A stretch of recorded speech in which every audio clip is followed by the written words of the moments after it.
شروع اللہ کا نام لے کر جو بڑا مہربان نہایت رحم والا ہے۔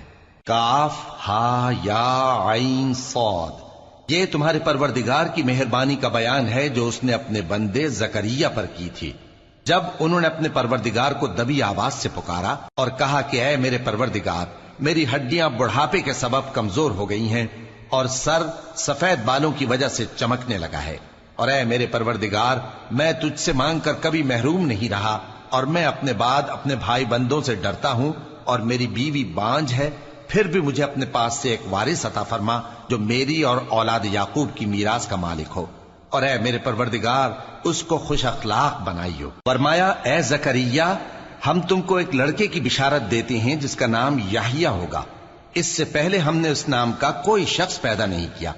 انہوں نے کہا کہ پروردگار، میرے ہاں کس طرح لڑکا ہوگا جبکہ میری بیوی بانجھ ہے اور میں بڑھاپے کی اس حالت کو پہنچ گیا کہ سوکھ گیا ہوں۔ حکم ہوا کہ اسی طرح ہوگا، تمہارے پروردگار نے فرمایا ہے کہ مجھے یہ آسان ہے، اور میں پہلے تم کو بھی تو پیدا کر چکا ہوں اور تم کچھ چیز نہ تھے۔ کہا کہ پروردگار میرے لیے کوئی نشانی مقرر فرما۔ فرمایا نشانی یہ ہے کہ تم صحیح و سالم ہوتے ہوئے 3 رات دن لوگوں سے بات نہ کر سکو گے۔ پھر وہ عبادت کے حجرے سے نکل کر اپنی قوم کے پاس آئے تو ان سے اشارے سے کہا کہ صبح و شام تسبیح کرتے رہو۔ فرمایا اے یحییٰ، ہماری کتاب کو مضبوطی سے تھامے رہو، اور ہم نے ان کو لڑکپن ہی میں دانائی عطا فرمائی تھی اور اپنے پاس سے شفقت اور پاکیزگی دی تھی، اور وہ پرہیزگار تھے اور وہ اپنے ماں باپ کے ساتھ نیکی کرنے والے تھے اور سرکش اور نافرمان نہیں تھے۔ اور جس دن وہ پیدا ہوئے اور جس دن وفات پائیں گے اور جس دن زندہ کر کے اٹھائے جائیں گے ان پر سلام ہے۔ اور کتاب یعنی قرآن میں مریم کا بھی تذکرہ کرو، جب وہ اپنے لوگوں سے الگ ہو کر مکان کے مشرقی حصے میں چلی گئیں، پھر انہوں نے ان کی طرف سے پردہ کر لیا تو ہم نے ان کی طرف اپنا فرشتہ بھیجا، سو وہ ان کے سامنے ایک خوبصورت مرد کی صورت میں آیا۔ مریم بولی کہ اگر تم پرہیزگار ہو تو میں تم سے بچنے کے لیے رحمان کی پناہ لیتی ہوں۔ فرشتے نے کہا کہ میں تو تمہارے پروردگار کا بھیجا ہوا یعنی فرشتہ ہوں، اور اس لیے آیا ہوں کہ تمہیں پاکیزہ لڑکا بخشوں۔ مریم نے کہا کہ میرے ہاں لڑکا کیوں کر ہوگا جبکہ مجھے کسی مرد نے بطور شوہر چھوا تک نہیں اور میں بدکار بھی نہیں ہوں۔ فرشتے نے کہا کہ یوں ہی ہوگا، تمہارے پروردگار نے فرمایا کہ یہ مجھے آسان ہے اور میں اسے اسی طریق پر پیدا کروں گا تاکہ اس کو ہم لوگوں کے لیے اپنی طرف سے نشانی اور ذریعہ رحمت بنائیں، اور یہ کام مقرر ہو چکا ہے۔ چنانچہ وہ اس بچے کے ساتھ حاملہ ہو گئیں اور اسے لے کر ایک دور جگہ چلی گئیں۔ پھر درد ذہ ان کو کھجور کے تنے کی طرف لے آیا، کہنے لگی کہ کاش میں اس سے پہلے مر چکتی اور بھولی بسری ہو گئی ہوتی۔ تب ان کے ٹیلے کے نیچے کی جانب سے فرشتے نے ان کو آواز دی کہ غمناک نہ ہو، تمہارے پروردگار نے تمہارے نیچے ایک چشمہ پیدا کر دیا ہے، اور کھجور کے تنے کو پکڑ کر اپنی طرف ہلاؤ، وہ تم پر تازہ عمدہ کھجوریں گرائے گا، تو کھاؤ اور پیو اور آنکھیں ٹھنڈی کرو۔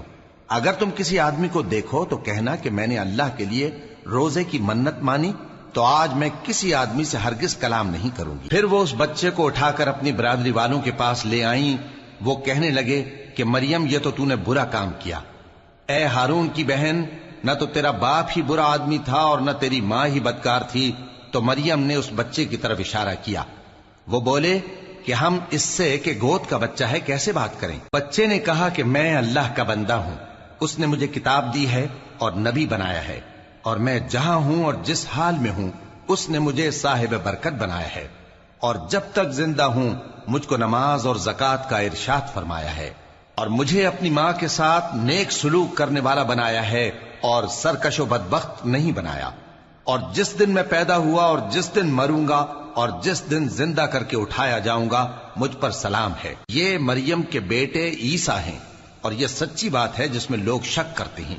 اللہ کو شایع نہیں کہ کسی کو بیٹا بنائے، وہ پاک ہے، جب کسی چیز کا ارادہ کرتا ہے تو اس کو یہی کہتا ہے کہ ہو جا تو وہ ہو جاتی ہے، اور بے شک اللہ ہی میرا اور تمہارا پروردگار ہے، تو اسی کی عبادت کرو، یہی سیدھا رستہ ہے۔ پھر اہل کتاب کے فرقوں نے باہم اختلاف کیا، سو جو لوگ کافر ہوئے ہیں ان کو بڑے دن یعنی قیامت کے روز حاضر ہونے سے خرابی ہے۔ وہ جس دن ہمارے سامنے آئیں گے کیسے سننے والے اور کیسے دیکھنے والے ہوں گے، مگر ظالم آج کھلی گمراہی میں ہیں، اور ان کو حسرت و افسوس کے دن سے ڈرا دو جب بات فیصل کر دی جائے گی اور وہ غفلت میں پڑے ہوئے ہیں اور ایمان نہیں لاتے۔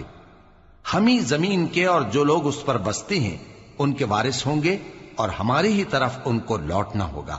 اور کتاب میں ابراہیم کا ذکر کرو، بے شک وہ نہایت سچے تھے، پیغمبر تھے۔ جب انہوں نے اپنے باپ سے کہا کہ ابا، آپ ایسی چیزوں کو کیوں پوچھتے ہیں جو نہ سنیں اور نہ دیکھیں اور نہ آپ کے کچھ کام آ سکیں؟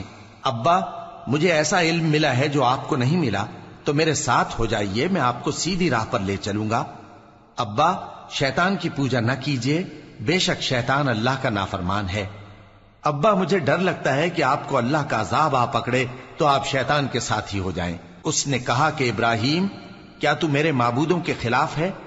اگر تو باز نہ آئے گا تو میں تجھے سنسار کر دوں گا، اور تو ہمیشہ کے لیے مجھ سے دور ہو جا۔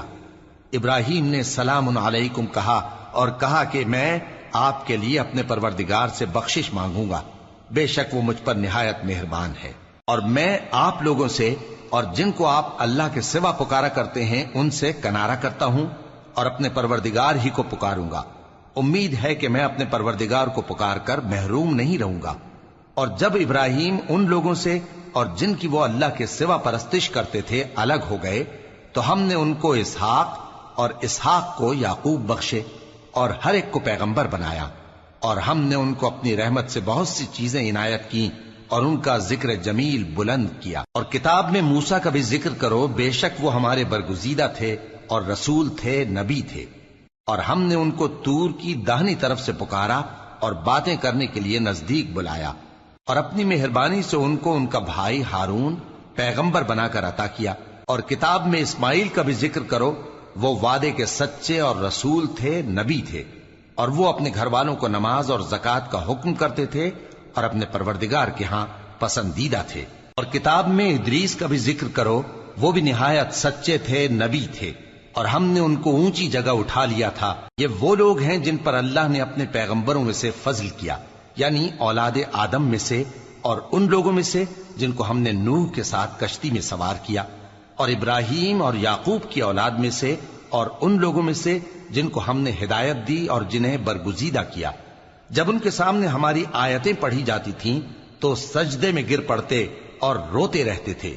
پھر ان کے بعد چند ناخلف ان کے جانشین ہوئے جنہوں نے نماز کو ضائع کر دیا اور خواہشات نفسانی کے پیچھے لگ گئے، سو ان قریب ان کو گمراہی کی سزا ملے گی۔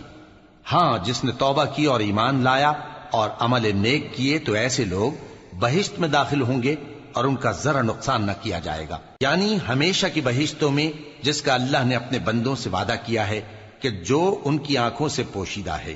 بے شک اس کا وعدہ نیکوکاروں کے سامنے آنے والا ہے، وہ اس میں سلام کے سوا کوئی بیہودہ کلام نہ سنیں گے، اور ان کو صبح و شام کھانا ملے گا۔ یہی وہ جنت ہے جس کا ہم اپنے بندوں میں سے ایسے شخص کو مالک بنائیں گے جو پرہیزگار ہوگا۔ اور فرشتوں نے پیغمبر کو جواب دیا کہ ہم تمہارے پروردگار کے حکم کے سوا اتر نہیں سکتے۔ جو کچھ ہمارے آگے ہے اور جو پیچھے ہے اور جو اس کے درمیان ہے، سب اسی کا ہے، اور تمہارا پروردگار بھولنے والا نہیں، یعنی آسمان اور زمین کا اور جو ان دونوں کے درمیان ہے سب کا پروردگار، تو اسی کی عبادت کرو اور اس کی عبادت پر ثابت قدم رہو۔ بھلا تم کوئی اس کا ہم نام جانتے ہو؟ اور کافر انسان کہتا ہے کہ جب میں مر جاؤں گا تو کیا زندہ کر کے نکالا جاؤں گا؟ کیا ایسا انسان یاد نہیں کرتا کہ ہم نے اس کو پہلے بھی تو پیدا کیا تھا جبکہ وہ کچھ بھی چیز نہ تھا؟ سو تمہارے پروردگار کی قسم، ہم ان کو جمع کریں گے اور شیطانوں کو بھی، پھر ان سب کو جہنم کے گرد حاضر کریں گے، اور وہ گھٹنوں پر گرے ہوئے ہوں گے۔ پھر ہر گروہ میں سے ہم ایسے لوگوں کو کھینچ نکالیں گے جو رحمان کے مقابلے میں سخت سرکشی کرتے تھے۔ پھر ہم ان لوگوں سے خوب واقف ہیں جو اس میں داخل ہونے کے زیادہ لائق ہیں، اور تم میں سے کوئی شخص نہیں مگر اسے اس پر گزرنا ہوگا، یہ تمہارے پروردگار پر لازم ہے، مقرر ہے۔ پھر ہم پرہیزگاروں کو نجات دیں گے اور ظالموں کو اس میں گھٹنوں کے بل پڑا ہوا چھوڑ دیں گے۔ اور جب ان لوگوں کے سامنے ہماری آیتیں پڑھی جاتی ہیں تو جو کافر ہیں وہ مومنوں سے کہتے ہیں کہ دونوں فریق میں سے مکان کس کے اچھے اور مجلسیں کس کی بہتر ہیں، اور ہم نے ان سے پہلے بہت سی امتیں ہلاک کر دیں وہ لوگ ان سے ٹھاٹ باٹ اور نمود و نمائش میں کہیں اچھے تھے۔ کہہ دو کہ جو شخص گمراہی میں پڑا ہوا ہے، رحمان اس کو آہستہ آہستہ مہلت دیا جاتا ہے، یہاں تک کہ جب اس چیز کو دیکھ لیں گے جس کا ان سے وعدہ کیا جاتا ہے، خواہ عذاب اور خواہ قیامت، تو اس وقت جان لیں گے کہ مکان کس کا برا ہے اور لشکر کس کا کمزور ہے۔ اور جو لوگ ہدایت یاب ہیں اللہ ان کو زیادہ ہدایت دیتا ہے، اور نیکیاں جو باقی رہنے والی ہیں وہ تمہارے پروردگار کے ہاں صلے کے لحاظ سے خوب اور انجام کے اعتبار سے بہتر ہیں۔ بھلا تم نے اس شخص کو دیکھا جس نے ہماری آیتوں سے کفر کیا اور کہنے لگا کہ اگر میں اثر نو زندہ ہوا بھی تو یہی مال اور اولاد مجھے وہاں ملے گا؟ کیا اس نے غیب کی خبر پالی ہے یا اللہ کے یہاں سے عہد لے لیا ہے؟ ہرگز نہیں، یہ جو کچھ کہتا ہے ہم اس کو لکھتے جاتے اور اس کے لیے آہستہ آہستہ عذاب بڑھاتے جاتے ہیں، اور جو چیزیں یہ بتاتا ہے ان کے ہم وارث ہوں گے، اور یہ اکیلا ہمارے سامنے آئے گا۔ اور ان لوگوں نے اللہ کے سوا اور معبود بنا لیے ہیں تاکہ وہ ان کے لیے موجب عزت ہوں۔ ہرگز نہیں، وہ معبود ان کی پرستش سے انکار کریں گے اور ان کے دشمن و مخالف ہوں گے۔ کیا تم نے نہیں دیکھا کہ ہم نے شیطانوں کو کافروں پر چھوڑ رکھا ہے کہ وہ ان کو خوب اکساتے رہتے ہیں؟ تو تم ان پر عذاب کے لیے جلدی نہ کرو کہ ہم تو ان کے لیے دن شمار کر رہے ہیں۔ جس روز ہم پرہیزگاروں کو رحمان کے سامنے بطور مہمان جمع کریں گے اور گناہگاروں کو دوزخ کی طرف پیاسے ہانک لے جائیں گے، تو لوگ کسی کی سفارش کا اختیار نہ رکھیں گے مگر جس نے رحمان سے اقرار لے لیا ہو۔ اور کہتے ہیں کہ رحمان بیٹا رکھتا ہے۔ ایسا کہنے والوں، یہ تو تم بری بات زبان پر لاتے ہو۔